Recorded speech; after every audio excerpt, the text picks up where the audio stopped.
मध्य प्रदेश का ओरछा जिला विश्व के पर्यटन नक्शे पर एक बार फिर नई पहचान बनाने जा रहा है। ओरछा के पास लाड़पुरा गांव है। यह गांव देश के 3 सबसे अच्छे पर्यटन ग्रामों में शामिल होने जा रहा है। विश्व पर्यटन संगठन के बेस्ट टूरिज्म विलेज अवार्ड के लिए इस गांव का नामांकन हुआ है। इसे लेकर गांव के लोगों के बीच जबरदस्त खुशी का माहौल बना हुआ है। यहाँ की आबोहवा, प्राकृतिक सौंदर्य, रहन सहन और खान पान पर्यटकों को यूं ही अपनी ओर खींच लाता है। लाड़पुरा गांव की जनसंख्या 1110 है। इसमें से 80% लोग पढ़े लिखे हैं। लोग इसीलिए यहाँ खींचे चले आते हैं क्योंकि यहाँ प्राकृतिक सौंदर्य की भरमार है। जंगल, तालाब और पहाड़ तो है ही, साथ ही लोक कला और लोक संस्कृति भी निराली है। यहाँ पर्यटकों को चौसर, गुल्ली डंडा और कबड्डी जैसे कई खेल खिलाए जाते हैं। शाम को पर्यटक बुंदेली लोक संगीत, राई गोटे और फाग जैसे कार्यक्रमों का आनंद उठाते हैं।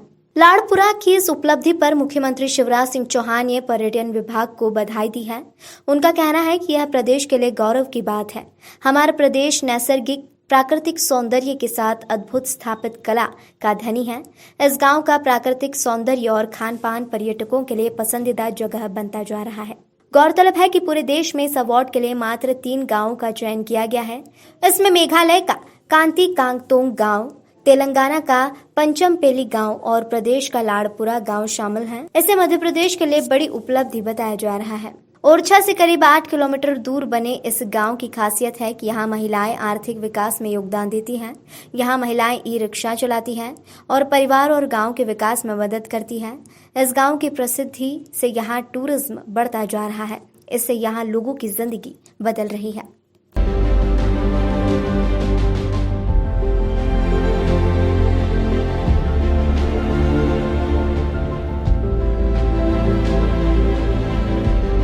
बहुत खुशी की बात है मेरे ग्राम पंचायत के सभी जो साथियों को और उसके जो होम स्टे बने हैं उसके लिए बहुत खुशी की बात है। और इसमें रोज़गार भी बहुत बड़ा है और आगे भी जो भी होगा उसके लिए भी अपन जो और भी हैं उनके लिए भी अपन प्रेरित करेंगे कि वो बनाएं ये होम स्टे।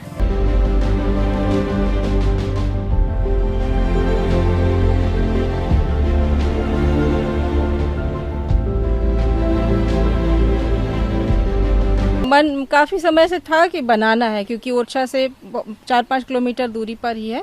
फिर हमारे पास एनजीओ हरित का और एमपीटी का सहयोग रहा है। उनके द्वारा मार्गदर्शन से फिर हम लोगों ने इसको बनाया है।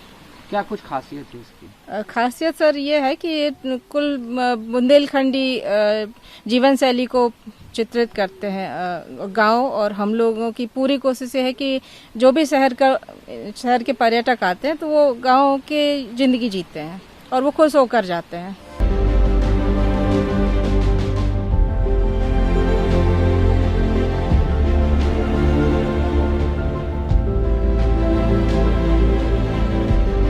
रिस्पॉन्सिबल टूरिज्म का जो हमारा प्रयास है उसमें ये बहुत दूर का मील का पत्थर साबित होगा। और दूसरा इसलिए क्योंकि अभी हमारी शुरुआत ही है। अभी पिछले 1 वर्ष से ही हमने इस फील्ड में काम करना शुरू किया है और अभी शुरुआती दौर पे ही इतना अच्छा प्रतिसाद उसका मिलना, इससे हमारा भी हौसला बढ़ा है। और हमारे साथी लोग जो ग्रामीण अंचल में हमारे इस प्रोजेक्ट में हमारे काम कर रहे हैं, जो अपने घर में होम स्टेज बना रहे हैं, उनका भी उससे बहुत हौसला बढ़ेगा। Bureau report, star TV 9।